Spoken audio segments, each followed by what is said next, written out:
Welcome to Kicks and Minivans, the podcast for dads, especially the ones that love sneakers. I'm your host, KG. However you're tuning in, man, we're grateful you're here joining us for this week's episode. We got a great one for you, a great guest joining us for an interview this week. But before we jump into that, man, I want to talk sneakers for a bit. Because this past weekend, up until this past weekend, I only had one pair of shoes in my closet that I'd never worn before. And if you ain't big into sneakers, you're like, what do you mean you don't wear it? You buy shoes, you don't wear them. If you're a sneakerhead, this is a big wear your kicks, don't wear your kicks. It's kind of like a big discussion among people, you know. If you know sneakers, you know that it's like, hey, the first time you put them on, they drop in value. You know, dead stock versus even great condition, worn only once, there's a big value difference. And so the pair of sneakers that I wore for the first time is one of my grails. It's like a top 3 shoe ever for me, possibly number 1. And it's the kicks of the week this week. It's the Jordan 11 Breads. This is the 2019 one, but man, this is one of my favorite kicks of all time. And I've had these for like a year, and just wore them for the first time this past weekend. Me and my wife went on a date night. The Sixers were playing here in Indy. So got to go check the Sixers game with her. Sixers got the dub on the away court, so we were cheering them on in our Sixers gear. But had to rock the Bread 11s with her, and it was just one of those things where it's like, man, it's a shoe I didn't know if I'd ever own. And so, man, even having it for like a year, it felt like the first time I wore them had to be a meaningful, appropriate time. You know what I mean? And so, hey, taking that date night with her, checking the Sixers here in Indy in my hometown, that was a good occasion for it. And so I ask you, do you wear all your sneakers? I'm interested to hear what some of y'all do. If you do, if you don't, I will say now that I've rocked these, I do wear all the sneakers in my closet. Now I will say this too. I got probably a handful. There's might be like 4, 5, 6 pair that, man, I will only wear under certain conditions, right? Like, it ain't rainy, it ain't snowy, it ain't muddy. I know I'm not gonna be like spending a lot of time outside, like, and this might be crazy too if you ain't super into sneakers, but like, I keep a backup pair of kicks in both vehicles. You know what I'm saying? Like, just in case I'm somewhere, I'm rocking a prized pair, and all of a sudden, like, I have to do something where my kick's gonna get dirty. Like, we ain't gonna have that. And so I keep a backup pair of kicks in both cars. That might seem a little extreme, but it's like, hey, they're ratty pairs that I would probably throw out anyway. Like, they've seen a lot of life, so I just keep them in there. Keep one in the van, keep one in the cruiser, just for backup, just for insurance purposes. And so we ask you, do you rock all your kicks? Do you have some stock? Do you have some that you're kind of waiting for the right time to wear? Or do you have some you're just sitting on, hoping to flip one day? Interested to hear what y'all have to say about that. Now we got a big announcement for Kicks and Minivans. Since we launched in November of last year, every episode has come out on a Monday. We've been releasing every other Monday for the last 4 or 5 months. And it's been awesome, man. There's some of y'all that tune in every single Monday morning. Like, I get texts Monday morning when people are on their way into work, letting me know Becky smoked me in the draft, right? Like, that just, I love that. We are going to be switching things up a little bit. And this is so exciting. I'm so pumped for this, because we're going to be putting more content out for you guys to help you win in marriage and parenting and in life in general, man. I'm so thankful y'all been along for this ride. So the new schedule moving forward, we're still going to be releasing brand new episodes every other week, but we're going to be releasing them every other Wednesday. And the purpose for that is we are clearing the Kicks and Minivans schedule on Mondays, because we are now going to be introducing, starting in April, next Monday, we're going to be introducing 8-minute Mondays. I'm so pumped for this. And basically what it is it's a little shot, just a little dose. You know, these episodes, they're somewhere from, 25, 30 minutes up into, an hour or more for some of these. And that can be hard to find time for busy guys to be able to listen to that whole episode. Sometimes people are breaking it into segments, and that's cool. We're just thankful you're tuning in. With 8-minute Mondays, what we want to do is just give you a little boost on your Monday morning. just a little motivation. And so what a lot of it is going to be, a lot of the episodes are going to be small snippets and clips from past episodes. Because we've had some amazing guests on here and they've dropped some gold, and we don't want that to just be forgotten, right? Like, we post some reels, we post some TikToks just to get some little snippets out there, but we want to come back to that, because that stuff, even though, you know, it ain't that long ago, like it was 3-4 months ago that some of this content came out, we don't want that content to be forgotten though. Our guests, they gave their time to come on here, and so we're going to be taking snippets from past episodes and, you know, some of my favorite parts from those, and we're going to be posting them. So they might be past solo episodes where it was just me, it might be a past guest episode, but there will be the occasional 8-Minute Monday where it is something fresh and new, something that either I or someone else has created, a little thing, but everything is going to be 8 minutes or less. It's all going to be under 8 minutes long, just to kind of give you like, hey, you can listen to it real quick while you're getting ready, while you're making coffee, while you're on your commute in, even if you got a short commute. So check in for that. It's going to be every single Monday morning, every week. 8-Minute Monday is going to be releasing, and then every other Wednesday, starting in April, 2 weeks from the release of this, we are going to be dropping brand new full-length episodes every Wednesday. So you're now going to be getting about 6 episodes a month coming out with the 8-Minute Mondays and the new releases. So hope y'all continue rocking with us. We appreciate the love and support, and I'm so excited for some of these things that are coming ahead. Other things that I'm so excited for, man, is our sponsor, N8 Solutions. Y'all heard me talk about this on the last episode, but Nate from N8 Solutions, man, he is an unbelievable dude. He offers leadership coaching and consulting and so many other things as a part of his company. But his leadership coaching, man, is what I think is incredibly valuable for our audience. The focus of this podcast is to help men win in marriage and parenting. And we talk a lot, not even about marriage and parenting, just about life and about being your healthiest version of yourself, getting to the healthiest spot you can be. And that's what Nate is passionate about. He wants to help leaders unlock their best from within. And even if you don't view yourself as a leader, if you're a husband, if you're a dad, you are a leader. You're leading in your home, which is the most important place that any of us can lead. And so if you are interested in hitting Nate up and investigating that N8 Solutions leadership coaching, go to n8leader.com and you can get a free consultation with him. He's not pushy, he's not salesy. He just wants to help you be your best. And so go to n8leader.com, book that free consultation today. Our guest for this week, I'm super pumped to have this guy on. His name is Jasen Coldiron. He's a business leader. He leads an organization of about 170 people. You're going to hear about all that stuff. That stuff isn't what impresses me. I got together with this guy. I've known of him for months now, but more than months. But I reached out to him to connect and get a cup of coffee because within the span of about a week, 4 or 5 different conversations I was having with other people, his name came up. And when his name came up, it wasn't people talking about his business success or his leadership success or, you know, what he's done in his career or anything like that. It was people talking about the high level of his character, his integrity, and how he is as a husband and family man. And so hearing people speak that highly of him, not even provoked, not even me asking like, hey, what do you know about Jasen? It's just people he came up somehow in conversation. They're like, yo, he's such a dope man. Like, he's such a dope dude. He's such a great guy. He is like one of the most honest people you'll ever meet. Like, it was just this repetitive thing came up within a week. Just like 4 or 5 people randomly brought him up and talked about him in that manner. So I was like, yo, I got to get a cup of coffee. I took it as a sign from God where it was like, hey, reach out to him, grab a cup of coffee. And just through the conversation that we had, I was like, yo, you got to come on, man. You got to come on, kick some minivans. We got to chop it up. Because I think, you know, I'm the first learner on this podcast. When we got guests on, I am the first learner because I get to interview with them. I get to have that conversation with them. I get to re-listen to it as I edit the podcast. And man, I'm so excited to have Jasen on.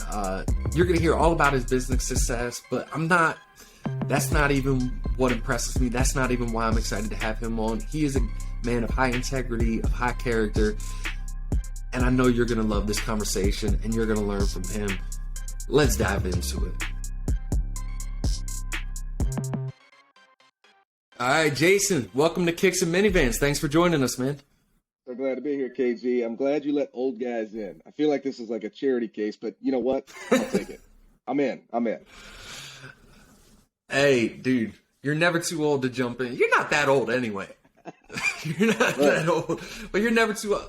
You got to learn from the generations. That's right. I think we were talking, you need friends in every generation. Here's what I'm hopeful for. I'm a lifetime learner, and I'm hopeful that this idea that your mind plasticity gets, a little less reflexive as you get older. I'm hoping that's not true. And so I just stay around the younger folks, the people that are still challenging me to learn things. And I'm not quite TikTok ready, but I am interested in hearing about, all the things young folks are doing now. Gotcha. Well, dude, I've always tried to have men in my life that were at least, various seasons ahead of me. Just because I think like there's wisdom to learn from. Hey, you know what? A season. There you go. Maybe go. two or three. But but I've always strived to have guys at different seasons in life, both, ahead of me and younger than me. Yeah. Because I think it's like there's things you can learn from people younger than you, older than you. And so just having that variety in your circle, I think is beneficial, and I don't think a lot of guys have that. So. Yeah, I totally agree with that, man. Glad to have you on. I've enjoyed the conversations we've been able to have. But tell us a little bit about yourself. Tell us about your family a little bit. Yeah, man, I am. I noticed that you followed the same playbook. You married way out of your league. And so I can just start by saying. I sure did. I did the same thing, bro. I totally understand. I am married to my best friend, my darling bride, Jennifer. We have a dog, Piper Grace. That is right. She has two names. Middle name and all. Middle name and the whole thing, man. I've got a 24-year-old son and a 2-year-old grandson. So this is kind of like, this may be like old dudes in pickup trucks instead of kicks and minivans, but I'm here for it. I'll play my part. But yeah, it's really cool, man. I just love the stuff you're doing. We were speaking a little bit earlier off camera just about the roadmap that you're putting out there. And had I found this content in my 20s and 30s, this would be gold. It's still gold for a guy in his mid-40s. But, man, I hope the folks that are listening out there in their mid-20s and 30s are taking notes when you're saying some of this stuff. I appreciate that, man. And Jasen's a true fan. He's a follower, man. I get Monday morning texts at like 8:30 a.m. where he's listening to it the day it releases, man, telling me my wife smoked me in a draft. So, Jasen's all about it. So, dude, we're glad to have you as a fan and as a guest. And I think, I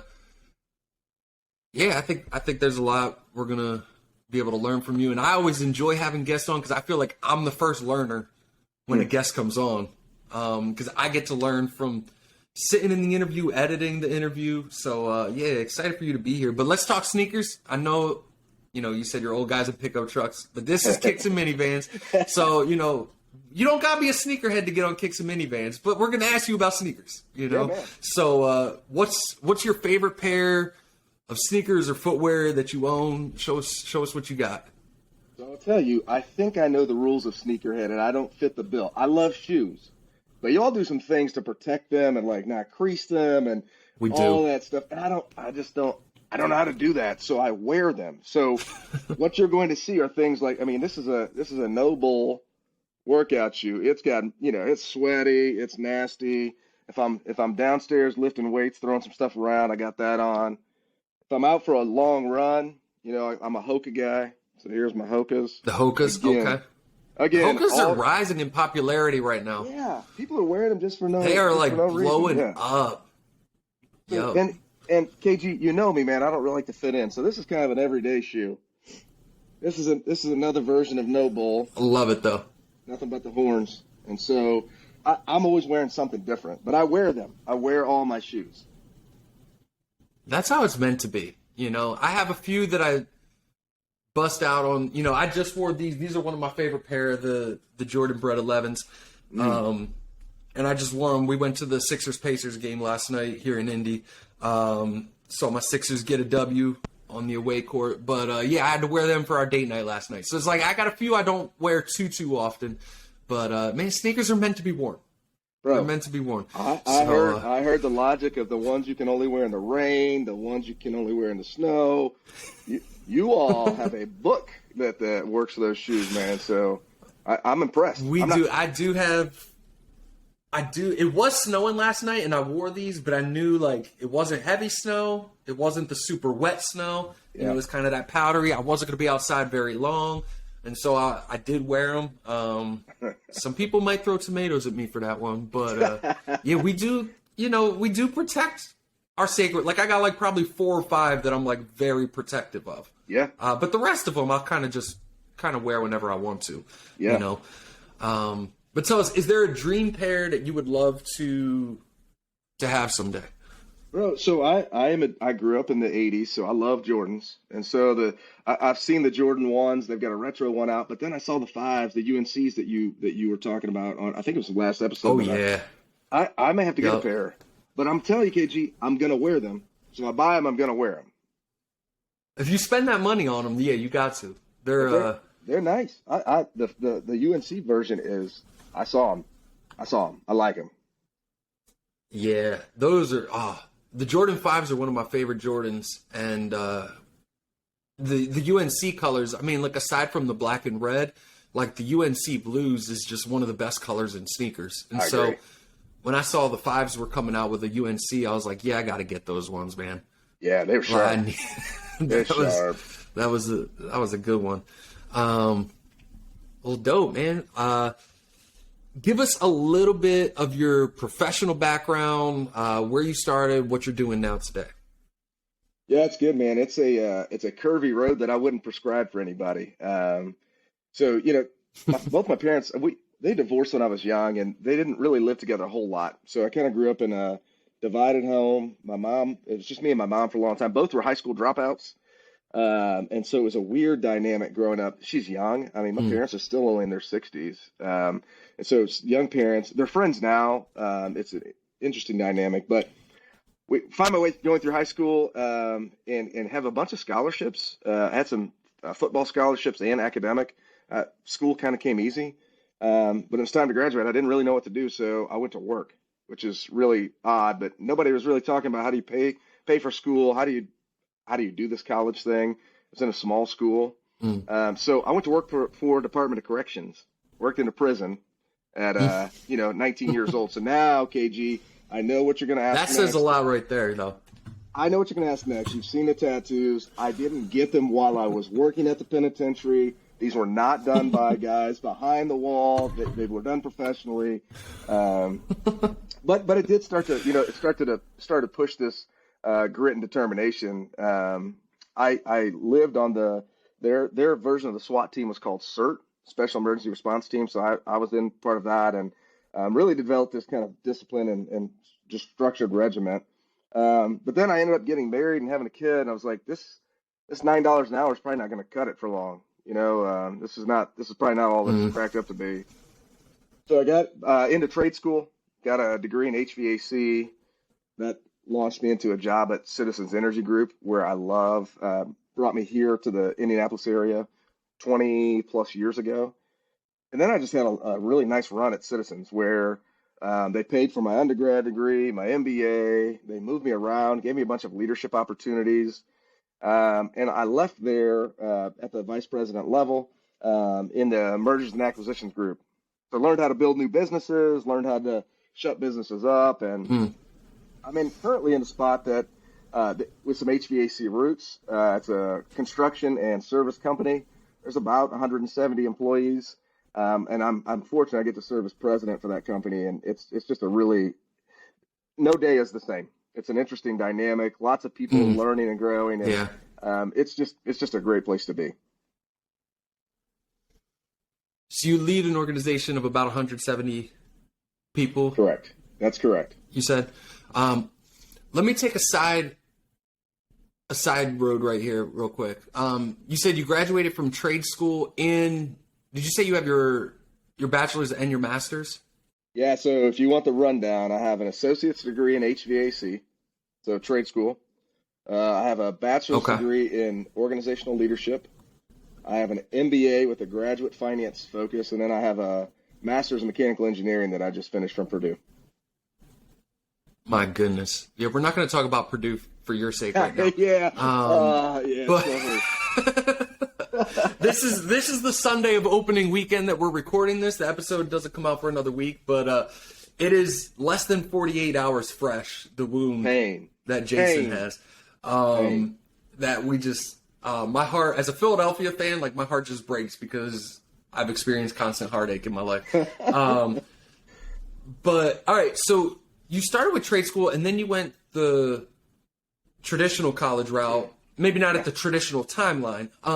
But I see trade schools are becoming, a lot more people are talking about trade school as an option now. I feel like it's this surging thing because of the price of college and the student loan crisis and all these other things. What would you say, like, if there's a dad listening that has kids in high school, like, would you recommend the trade school route? Like, as someone that has both, like, what's kind of your thoughts on that? Because I think this is a really big deal in our country right now.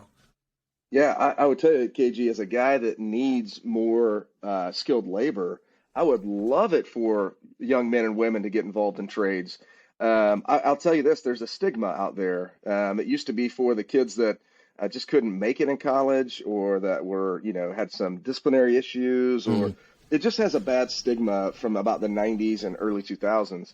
And I'll just lay the economics out there, KG. I have some guys, we have all males in the field right now, but I have some guys that make $120,000, $130,000 a year. And with no trade school or collegiate experience, right? That's what I'm saying. No student debt. Are y'all hiring? Yes. Are y'all hiring right now? Bring them in. But that's the thing, KG. Me. I'll take a job. Everybody wants their kids to go into engineering or law or medical and those are great careers, and the world needs tons of them. But we build lots of things, and the world needs people that build stuff. And there's a lot of satisfaction in seeing a project finished and saying, "Hey, I was part of that project." Yeah. It's time to get the shift going from the stigma of that this is for folks that can't cut it in college or that are people that are poor students, because we have some great students that come through. Yeah. Well, and I love because all right, if you feel called and passionate about pursuing a degree in law and you want to be like, great. Nothing wrong with that. If you feel called to medicine and you want to be a doctor or a nurse or a pharmacist, like, great. Right. But to just chase those things and think like, oh, if I get my bachelor's, if I get my master's, like, then I can make a lot of money. Like, that's a horrible reason to chase a career, especially to go tens or even hundreds of $1,000s in debt so that you could go make $100,000 a year, because there's other options out there. Oh, I totally agree. Is what you're laying out. Yes. So yes. I love that perspective, because I think I'm happy to see, and I'm not someone that went into the trades, obviously. Like, I'm not, you don't want to hire me, but I'm not someone that went in that route. But man, it's like, I love seeing the stigma change a little bit. Yeah. Where it's like, man, there's kids that are graduating high school not going $100,000 in debt, but could come out making really good money, doing something that they enjoy. Like, some people were not meant to sit behind a computer all day. You know, they need to work with their hands, go do something with their hands. So I'm glad to see that stigma. I didn't think about the stigma behind it, but I could definitely see that now that you've pointed it out. So. Well, and KG, you don't have to stop there. I mean, just because you work with your hands a little bit for the first few years, again, I'm proof of you can take it any direction you want to go. You can still go professional and professional leadership and executive leadership and all of those pieces if that's what your heart desires. Or you may turn a wrench until it's time to retire and be completely happy with that. The world needs both of those pathways, and so it's available if you step into it. Yeah, absolutely. That was an unplanned side tangent, but hearing you talk about that, I was like, all right, I got to get your perspective, because I think this is a big thing, and parents now of teenagers can kind of feel caught in the middle, because college has been the thing to do for decades now. after high school graduation, and I feel like that tide is turning a little bit. And so I wanted to get your perspective on that. And I mean, tying into that too, it seems like everyone's chasing success, whatever that means for them. I think culture influences us to just chase success. What do you see? How do you see people define it and chase success? How do you define what it means to be successful? Yeah, so let's lay some groundwork here, KG. I'm going to date myself here. But, I just told you I grew up in the 80s and 90s. Bro. 80s and 90s, bro. And that was that's when rap was really good. Really good. Not so good for you, but it was really good. And so you had all these guys like Tupac and Biggie. They told you what success looked like. It was money, women, fame, cars, jewelry, shoes. It was all of those things, right? So I grew up under that influence that, hey, these are the things that are super important. And I'll just tell you as a quick aside, my time early on in my career, I chased the title and the paycheck. I did. And just like everything that we know biblically to be true, when I got some of those things, they came up empty, right? They didn't fill that space that was true success. And so, I think today society's probably a lot more polished than gangster rap. It is. It's a lot more political. It's a lot more focused. There's just it's softer and more poignant all at the same time. But I think the roots are the same.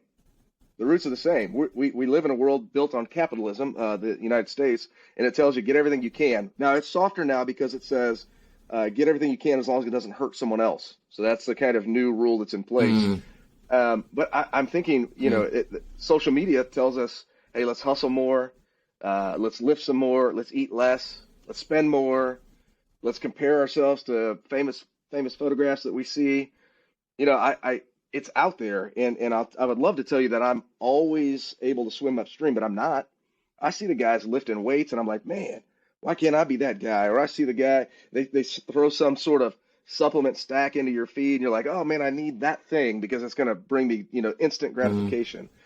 And I think we're just in a world now where we got to take a step back and just process through what are we telling ourselves. And I think at the end of the day, the thing I realize is I'm a guy now getting ready around the corner to 46 here in a few months. And I really want my life to reflect what I know Galatians 5:22 and 23 tell me about the fruit of the Spirit. And so success for me, truthfully, KG, is, hey, today did I demonstrate more love, more joy, more peace, more kindness, more forbearance, more goodness, more faithfulness, more gentleness, and more self-control? And did I measure those things? And it's not always going to be an up and to the right measurement. Dude, there are dips and growth and dips and growth. Oh yeah. But I want the measure of success. I'm shifting gears into that legacy mode now. I want people to be impacted by who I am. I want them to see this thing that's in me that's different, not because I'm standing up on a soapbox yelling and talking about hell and damnation, but because I'm talking about the love of Jesus and that they see there's something different in me. I don't have to mention the word Jesus in the beginning. I want them to see me respond differently to some sort of stress or some sort of problem. I want them to see kindness displayed, and I want them to ask me why I'm different. That's what I think success looks like.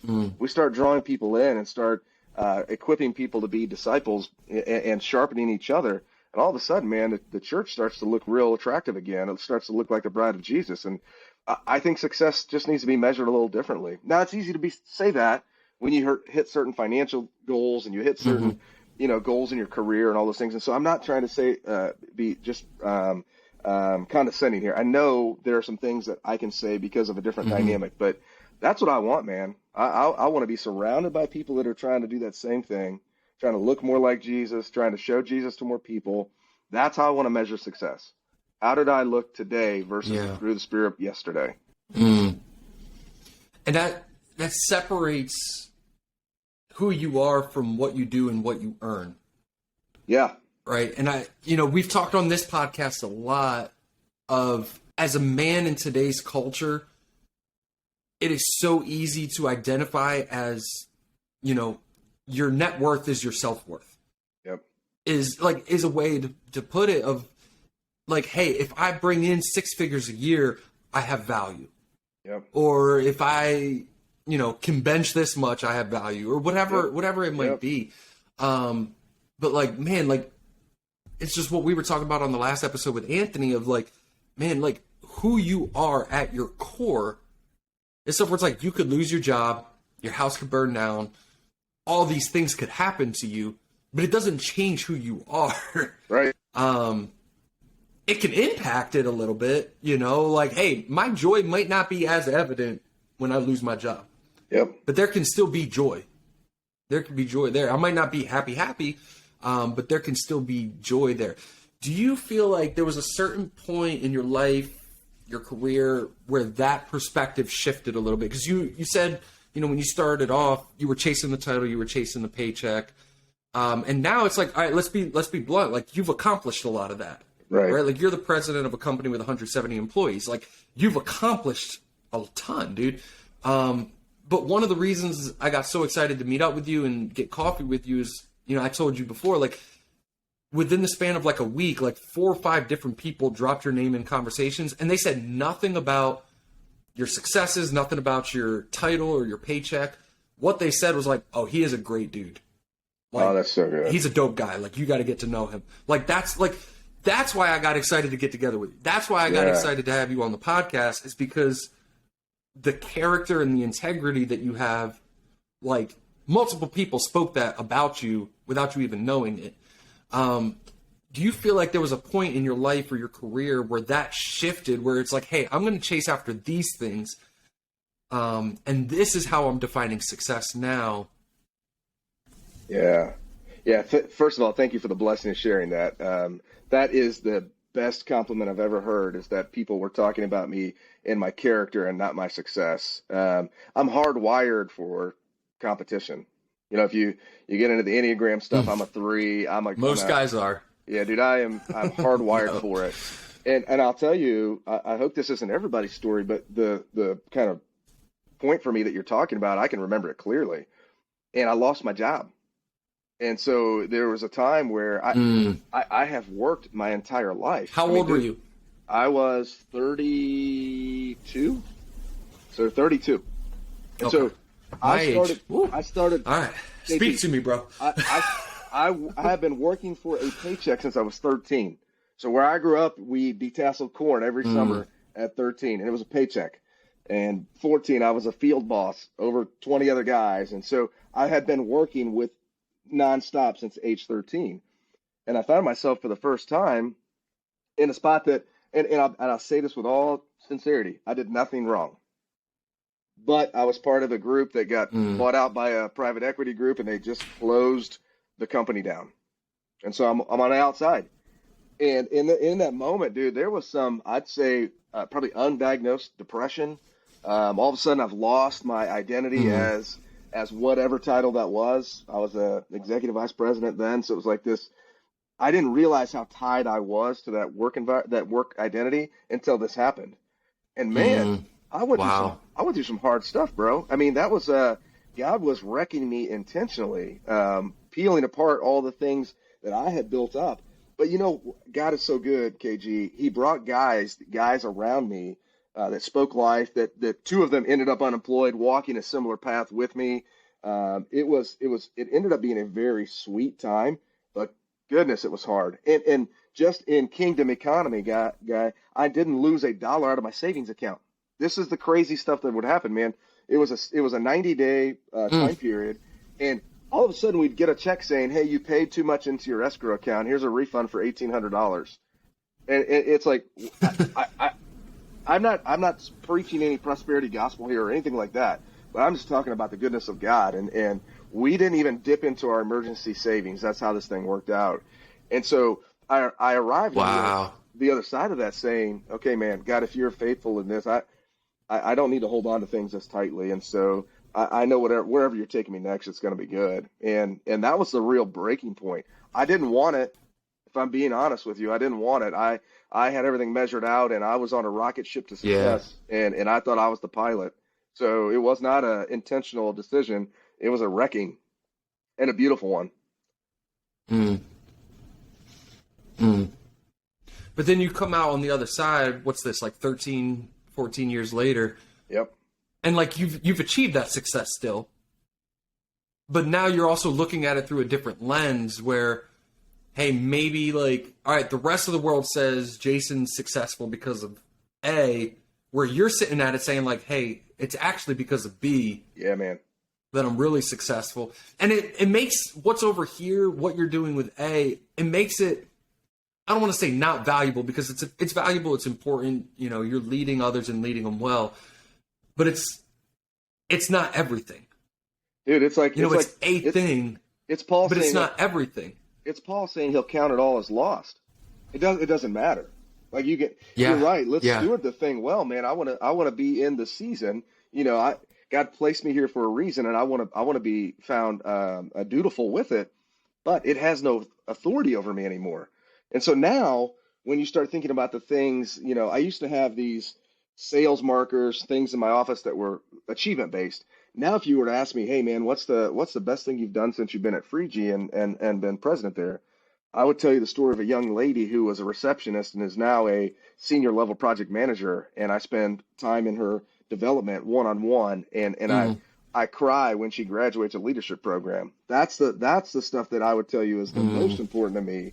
It's not about the paycheck or the things, and those are great. Don't get me wrong, but the things that I would count as most treasured would be seeing those other people developed and seeing their growth and just being so excited about the future because of those people. Those are the things I carry around as treasure now. That's great, dude. I could relate to that so much. You know, because as someone that was a youth pastor, kids pastor for 8 years, you know, I used to measure success in like, all right, how many kids came to the event? How big was it? How successful was it? How excited were people? You know, like I just judge it by the numbers. Yep. And I reached a point in my career, I don't know that I could pinpoint like you did exactly when it shifted, but I just stopped caring about the numbers. Yeah. You know, it's like we still tracked them because we had to, but like, man, it's like you'd hear a story of like, oh, this little girl gave her life to Jesus.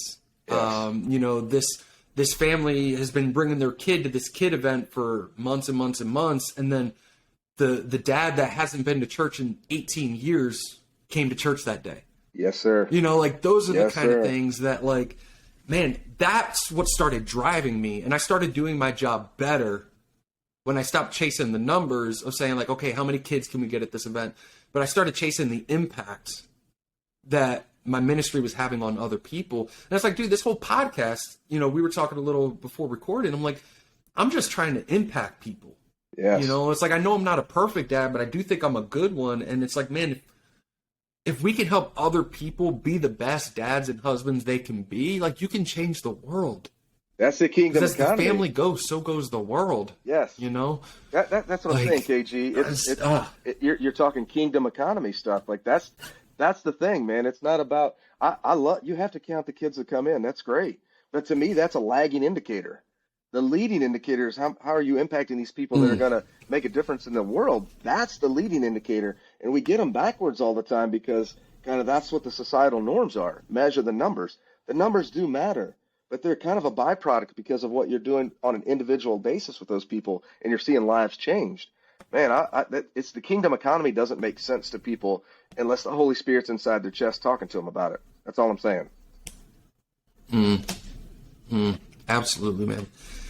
And I think, like, man, it translates so well to the home too. You know, because the people you have the most influence on in your life is the people living in your house. Amen. You know, it's your wife, it's your kids, and you know, the people that should have the most influence on you, the most important voice in my world is my wife's voice. Amen. And a lot of times the voice of God sounds a lot like the voice of my wife. Right? Like, preach. It works that way. But it's like what she says is more important to me than what anyone else in the world says.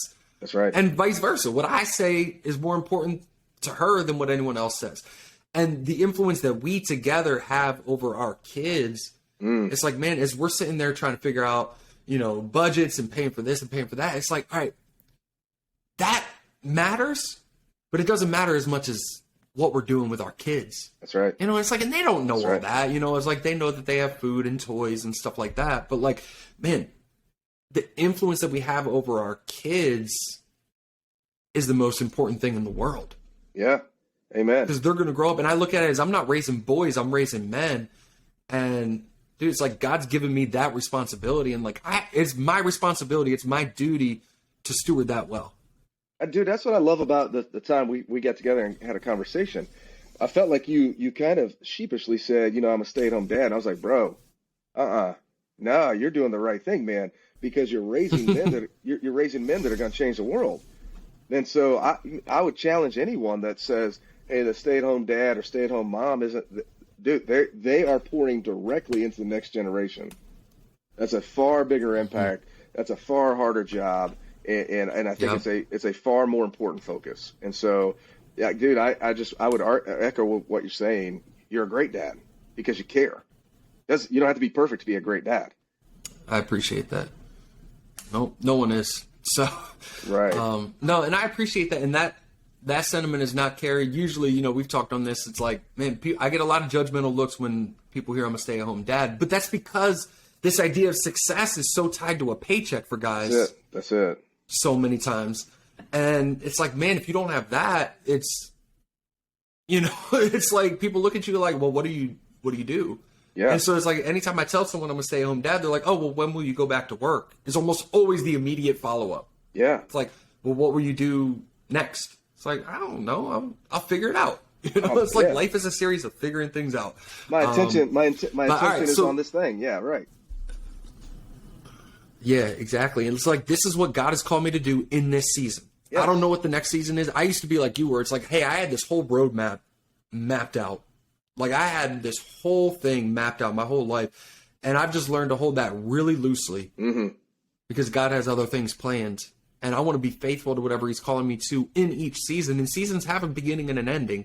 Yeah. Whenever this one ends, I'll start the next one, but I don't know what that is yet, just frankly. All right. So shift gears real quick. You're a Shark fan. Shift gears real quick. You're a fan of Shark Tank? Oh, yeah. So let me tell you something, KG. Shark Tank drives me nuts because I've been on the business side of it enough. I don't say this arrogantly, but the things they're going to say, I understand, and I feel sorry for the people coming in.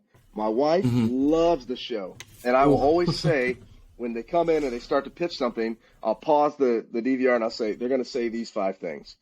Hit the thing off. She goes, how do you know that? I said, I've been around enough deals that this is like those Hallmark movies that you watch. I know how they're going to begin. I know the middle, and I know the end. And so I would say it's not as entertaining to me most of the time, but it is. I understand. Okay. And I like the guys. I have a respect for the board that's usually on them. Yeah, I enjoy it, and I'm probably somewhere between the middle of you and Jen. Becky's probably, where Jen's sitting. I'm somewhere in between. I don't have as much in-depth understanding as you do, but it's still like I read into it and I expect certain things out of it. Nowhere near the level you do probably, but it gives me a lot of enjoyment to watch it though. Yeah. I'm fascinated by the numbers aspects and the business and the equity, all that kind of stuff. But one of the biggest characters on there is Mr. Wonderful. Oh, yeah. Right? Yeah. And sometimes I dread that I share a name with him. And obviously, like, this dude is successful, right? But if you measure success by the number, by the net worth, this guy is successful, right? Obviously, it's like to be a shark, you have to be worth millions and millions of dollars. And he's achieved that, right? Yeah. Now, I don't know a lot of people that know him personally, but his reputation isn't always that he's the nicest guy in the world, right? Yeah, that's right. Mr. Wonderful, he's kind of like the jerk on the show, right? Yeah. But he posted this thing on Instagram. And sometimes he gives some like really great money advice and stuff like that on Instagram. But he posted this. He said, I can't believe he even said this. He said, you may lose your wife. You may lose your dog. Your mother may hate you. None of those things matter. What matters is that you achieve success and become free. Then you can do whatever you like. That's the quote. You may lose your wife, you may lose your dog, your mother may hate you. None of those things matter. What matters is that you achieve success and become free. Then you can do whatever you like. And he posted this on Instagram, right? What are your thoughts on that? That's a very open-ended question. So, but I'm like, I we got to, if we're talking about success, I feel like we got to talk about this thing because it's so contradictory to like what we were just talking about. Well, so and it's interesting that he employs the word freedom, because I do think that's the critical component that kind of we've been talking about. And so I think this quote from him it's a data point. Let me counter you with a second one by the great William Wallace. You know, the guy in Braveheart, painted his face blue, rallies the troops. Yep. And he says, "I fight and you may die, run and you'll live at least a while. And dying in your beds many years from now, would you be willing to trade all the days from this day to that one for one chance, just one chance to come back here and tell our enemies that they may take our lives, but they'll never take our freedom?" And so I would say, in my words, chase Jesus and you may be called a failure. Your bank account may not be the biggest, your six-pack the most visible, your business card the most impressive, or your minivan the most dope. But years from now, when you see Jesus face to face, hearing the statement, "Well done, good and faithful servant," it'll remind you that you chose correctly. So I think that this concept of freedom, you know, it's that kind of if-then disease that Mr. Wonderful's preaching about. He's saying, if you do all these things and burn it all on the way there to get to this financial level he's calling freedom, that it'll all be worth it. And I think he is, as in most things that the world will tell you, he's kind of right. Freedom is the pursuit. It's the pathway that he's taking to freedom that I can't get behind. The pathway that you and I are on is chasing Jesus. And that's a much more eternal, bigger picture freedom. And you did talk about your spot. You said you didn't remember your pivotal change. It's when your kids came along, bro. And you decided that being a stay-at-home dad, despite any of the other things that were going to come your way, the judgment, the conversations or whatever, was the choice to break free from the chains of paychecks. You do have a point. And so this idea of freedom, I agree. Mr. Wonderful pegs the right thing. It's freedom. And so how would you define freedom? Freedom is not based on the size of your bank account or your number of followers on social media. That's not freedom. Freedom is the thing that you and I only find in Jesus. And I think that's the real pursuit that's happening here. I'll ride with Mr. Wonderful on the pursuit of freedom. We're just going to take separate pathways to arrive at that goal. That's great, man. And I know, like, not everyone listening to this might be a Christian or a follower of Jesus. And that's cool. Like, we're glad you're here. We're glad you're riding with us. Amen.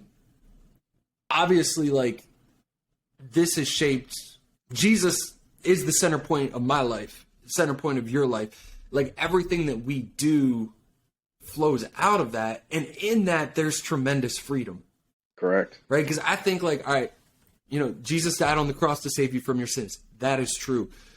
Jesus also came that you may live life and live it to the fullest. Amen. And I think when God created you, because he created you specifically, and there's no one else like you. What is it Dr. Seuss said? There is no one newer than you. That's right? it. God created you specifically for a reason, for a purpose. And that purpose was not just to go to work and collect a paycheck. Now, your work has meaning and is important. Yes. Right? Like, God created men to work. Like, work happened before sin entered the world. God created men to work. Like, we get value from work. Like, God created us to do that. But God created you for so much more than just collecting a paycheck. And I think there's freedom in that, where it's like, yeah, my bank account might not be the biggest, but the fact that I feel like I'm doing exactly what God has called me to do in this season gives me freedom. And brings me joy that I wouldn't have if I was off doing something else. Even if I'm making 6-7 figures a year, there's a joy and a freedom that I wouldn't have in that. Even if I could buy doper minivans and more sneakers, like, it isn't going to give you the same freedom and joy that following Jesus and the plan that he has for your life, because he created you, he wired you uniquely, and he knows what will fill you. That's right. He knows what will bring you joy. And he knows that it's not what you're chasing if you're just chasing paychecks. If you're just chasing money. I'm not saying sit around and just, pray in your closet every day either and wait for things to be delivered to you. One of my favorite quotes is by St. Augustine, where he said, hey, pray as though everything depends on God and work as though everything depends on you. You got to get after it still. I mean, you're not just sitting on your hands playing video games. I know you talked about video games in the last episode. You're not talking, just playing video games. We did. You're still getting after making sure those boys are becoming men. And so we're not just sitting around on our hands. We're still going to work hard. And we're going to work hard with that term that you use that I like a lot. We'll hold it with loose hands. We're going to hold it with loose hands and let God dictate the rest. But we're going to work like we got a backbone because we're going to put it in, right? Yep, absolutely. And whatever you do, the Bible, Paul talked about, everything you do, work as if you're doing it for the Lord and not for men. And man, when you can approach that work, whatever you're doing, man, whether you're president of a company with hundreds of people or a stay-at-home dad or you're selling sneakers at Foot Locker or whatever, it's like approaching it as if you're doing your work for the Lord and serving the people around you. Man, it's like there's freedom and there's joy that comes in that. Amen. And that feeling of success. Even if, hey, I'm not making $500,000 a year, it's like, hey, you know what? There's still success to be had. It just depends on how you measure it. Be faithful with what you have. I like what you said, man. Like, be who God created you to be.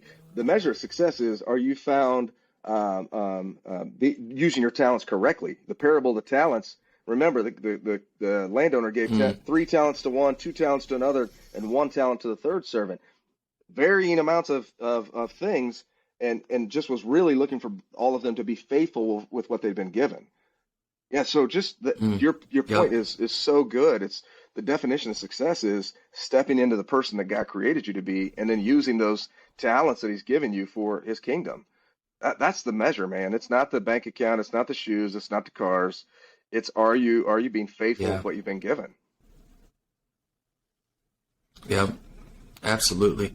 Well, dude, thank you so much for joining in on this, man. I could go on for another hour chatting it up with you, man. I've really enjoyed this. I hope everyone else listening did as well. And really appreciate you taking the time to be here with us, sharing your wisdom, sharing part of your journey and your story with us. And I think seeing how those things shifted for you throughout your life is impactful for me to be able to listen and learn from. Thanks, bro. I appreciate you being kind to senior citizens today. Love you, bro. Nowhere near a senior citizen, man. The drop for this week: define success. What does success mean for you? And that's a conversation you have to include your wife in on. You and her, you got to sit down. You have to have that conversation together and say, what does success look like for me individually, for you individually, and for our family together? Because your definition of success and hers might be different for you individually, might be different for you as a family. You and me, we might have different ways to define what it means to be successful. And so have that conversation with your wife, because it's okay if you and her have separate goals in your career and different things like that. However, defining what success for your family looks like, it's essential that you're on the same page, because if you have a shared goal, a shared vision, you can chase after that together as a team, as one unit. So sit down, have that conversation, define success. What does it mean for you to be successful, for her to be successful, and for your family as a whole, as a unit, to be successful? Love y'all. Appreciate y'all tuning in, rocking with us here on Kicks and Minivans. Drop us a follow, subscribe, leave us a review or a comment. Really helps us get this thing going. Tune in next Monday for 8-Minute Mondays, and for every other Wednesday moving forward for brand new episodes of Kicks and Minivans.